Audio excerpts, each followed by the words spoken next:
Welcome to Man Does Tech, where I solve the problems you didn't even know you had. You start by selecting the cells that display commas. This could be one column or a whole range.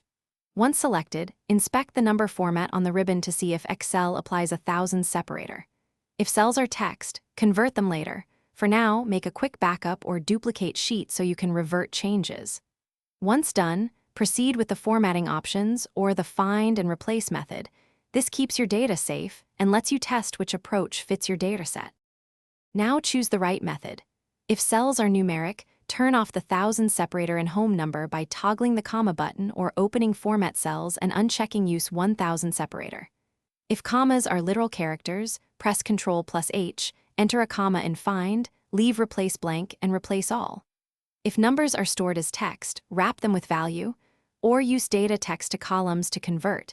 This ensures calculations work correctly and prevents silent errors later on. Finish by verifying the results. Sum a sample range or use is number to confirm Excel recognizes values as numeric. Make sure decimal places and currency symbols remain correct.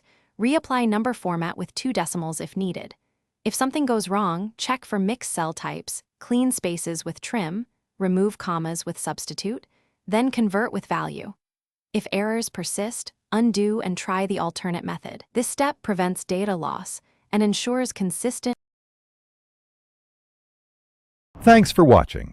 If you found this helpful, don't forget to like and subscribe.